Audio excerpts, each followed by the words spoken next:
अस्सलामुअलैकुम नाजरीन, इस वीडियो में हम बात करेंगे कुरैश उस्मान सीरीज के सीजन 3 के वॉल्यूम नंबर 89 के पार्ट 1 के बारे में। चैनल पर पहली बार आए हैं तो चैनल को फौरन से सब्सक्राइब कर दें और बाकी के पार्ट्स भी कुछ ही देर में हमारे चैनल पर अपलोड कर दिए जाएंगे। तो चलिए नाजरीन, शुरू करते हैं आज की वीडियो। इस एपिसोड के आगाज में आप देखेंगे कि सलजान खातून रोती चिल्लाती हुई उस्मान साहब के खेमे में दाखिल हो जाती हैं और वो उस खेमे में दाखिल होते ही अचानक से जमीन पर गिर जाती हैं। उस्मान साहब ये सूरत हाल देखने के बाद बहुत ज्यादा परेशान हो जाते हैं और भागते हुए सलजान खातून के पास जाकर बैठ जाते हैं। उस्मान साहब बहुत ही ज्यादा परेशान होते हैं और वो सलजान खातून की गर्दन को अपनी गोद में रख देते हैं और फिर उनसे पूछते हैं कि वालिदा, आपके हाथों पर जो खून लगा है ये आखिर किसका है? सलजान खातून इस पर रोते हुए जवाब देती हैं, ये खून मेरा नहीं है बल्कि ये तो कार्नेलिया का खून है। और फिर सलजान खातून उस्मान साहब को बताती हैं कि मैं नमाज अदा कर रही थी, इसी दौरान एक शख्स खंजर लेकर मुझ पर कातिलाना हमला करने के लिए आगे बढ़ा, लेकिन इसी दौरान कार्नेलिया ने आगे बढ़कर उसका मुकाबला किया और वो जख्मी हो गई। यह सुनते ही उस्मान साहब हैरान और परेशान होकर बोरान अल्प की तरफ देखते हैं और उस पर गुस्सा करते हुए कहते हैं, दुश्मन हमारे खेमों तक घुस चुके हैं, तुम क्या कर रहे हो?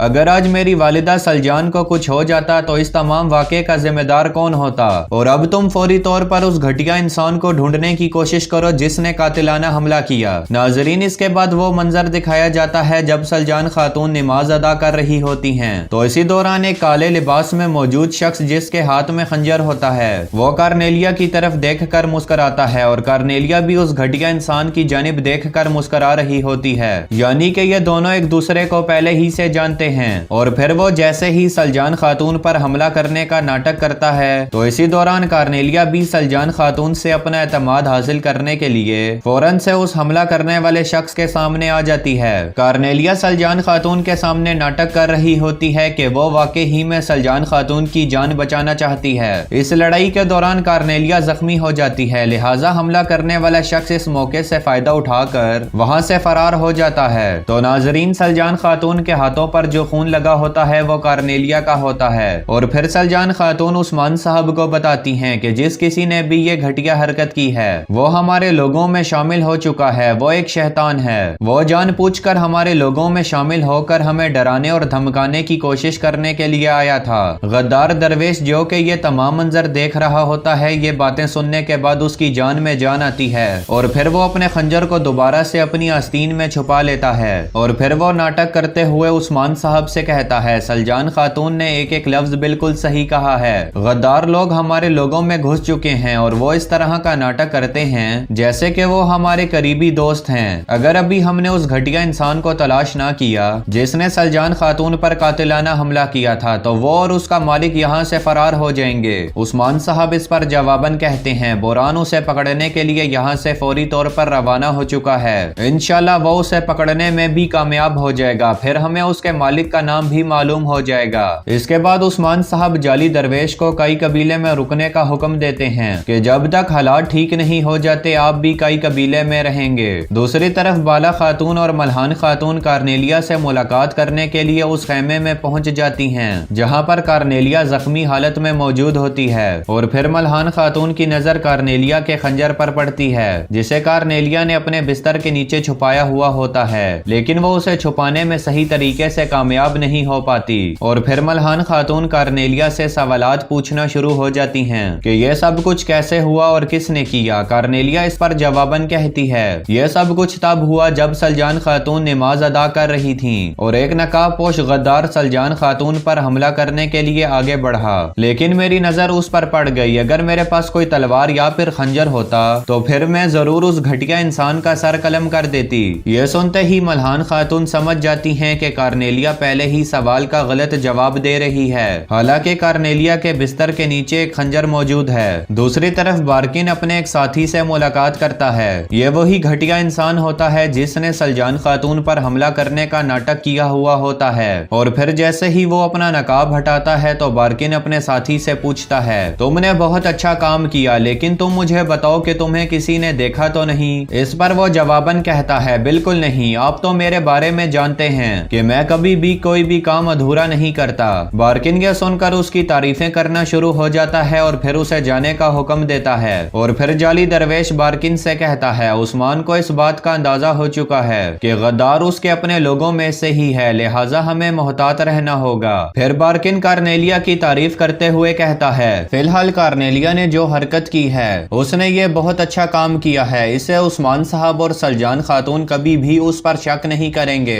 जाली दरवेश ये सुनकर कहता है तुमने बिल्कुल ठीक कहा, वो तमाम सबूत जो कि हमारे खिलाफ इशारा दे रहे थे मैंने उसे मिटा दिया है और अब ना चाहते हुए भी उस्मान को मुझ पर और तुम पर भरोसा करना ही होगा। नाजरीन, दूसरी तरफ कई खवातीन उस्मान साहब के पास जाती हैं और उन्हें एक हार दिखाते हुए कहती हैं कि ये हार बाला खातून को कार्नेलिया के खेमे से मिला है। फिर मल्हान खातून उस्मान साहब से कहती हैं कि हमें उम्मीद है कि कार्नेलिया इसी हार में जहर को छुपा कर रखती थी ताकि वो जहर बआसानी ना पकड़ा जा सके। दूसरी तरफ सल्तूक सिपाही बार्किन और गद्दार इब्राहिम के खेमे में पहुंचता है और उन दोनों से कहता है कि उस्मान साहब ने आप दोनों को मुलाकात करने के लिए बुलाया है। दूसरी तरफ मल्हान खातून उस्मान साहब को ये भी बता रही होती हैं कि जब मैंने कार्नेलिया से पूछा तो कार्नेलिया ने मुझसे कहा था कि मेरे पास अगर कोई तलवार या फिर खंजर होता तो मैं उसकी मदद से हमला करने वाले शख्स को रोकती, लेकिन जैसे ही मेरी नजर कार्नेलिया के बिस्तर पर पड़ी तो उसके नीचे एक खंजर छुपाया हुआ था, यानी कि कार्नेलिया उस शख्स के बारे में पहले ही से जानती थी और यह सब कुछ उसकी मंसूबा बंदी का हिस्सा था। नाजरीन, दूसरी तरफ आया निकोला तुर्गुत साहब और कोशिश के सामने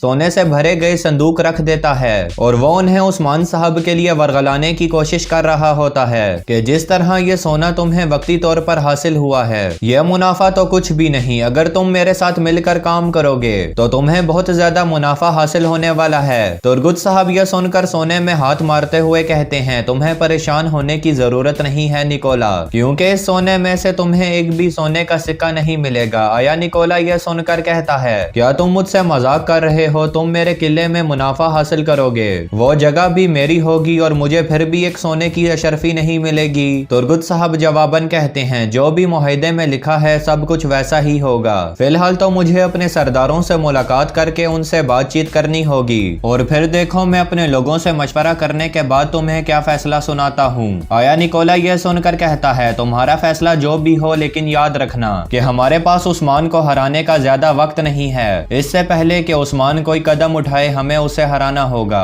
दूसरी तरफ सलजान खातून और आइगुल खातून मिलकर एक जहर तैयार कर रही होती हैं। उन दोनों का यही मकसद था कि जिस तरह कार्नेलिया ने मारी खातून और उनके बच्चे को जहर देकर शहीद किया था इस तरह उसे भी जहर देकर तड़पाया जाए, यानी कि कार्नेलिया की मौत इतनी आसान नहीं होगी। जब तक वो अपनी मौत की भीख नहीं मांगेगी तब तक उसे कभी भी मौत नहीं आएगी। दूसरी तरफ जैसे ही जाली दरवेश और बार्किन उस्मान साहब के हुक्म पर उनके खेमे में दाखिल हो जाते हैं तो अंदर दाखिल होते ही उनकी नजर उस्मान साहब के हाथ में मौजूद एक तलवार पर पड़ती है जिसे उस्मान साहब पत्थर की मदद से तेज कर रहे होते हैं। उस्मान साहब उन दोनों की जानिब देखते हुए कहते हैं तुम लोग जानते हो कि मैंने तुम लोगों को यहाँ पर किस लिए बुलाया है। जाली दरवेश इस पर कहता है बिल्कुल नहीं, क्योंकि एक अक्लमंद सरदार क्या सोचता है ये हम बिल्कुल भी नहीं सोच सकते और यकीनन आपके पास हमें बताने के लिए कुछ अहम मालूमात या फिर बातें होंगी। उस्मान साहब यह सुनकर जवाबन कहते हैं तुम्हारी बात बिल्कुल दुरुस्त है, मेरे जहन में कुछ चल रहा है और मैंने कुछ अहम मौजूआत पर बातचीत करने के लिए तुम्हें यहाँ पर बुलाया है। फिर उस्मान साहब उमर बे की शहादत के बारे में बात करते हैं कि जिसने उमर बे को शहीद किया है वो कोई मंगोल नहीं है। यह सुनते ही बार्किन परेशान हो जाता है और कहता है ये आप कैसे कह सकते हैं उस्मान साहब, मैंने अपने हाथों से मंगोलों का मुकाबला किया था और अपनी इन आंखों के सामने उमर बे को शहीद होते हुए देखा है। नाजरीन, उस्मान साहब जान पूछकर बार्किन और जाली दरवेश के सामने ऐसी बातें कर रहे होते हैं ताकि कोहनूर अल्प भी इस बातचीत के दौरान उनके चेहरे के तासुरात से अंदाजा लगा सके कि बार्किन और जाली दरवेश सच बोल रहे हैं या फिर झूठ। फिर उस्मान साहब जाली दरवेश की जानिब देखते हुए कहते हैं सोगोत में मुझ पर जानलेवा हमला, सोगोत के इलाके में धमाका करना और मेरी खातून को जहर देकर शहीद करना, इसके पीछे कोई ना कोई शैतान जरूर मौजूद है। जाली दरवेश यह सुनकर कहता है उस्मान साहब अगर आपको किसी पर शक है तो हमें उसका नाम बताएं। इससे पहले कि उस्मान साहब कुछ कह पाते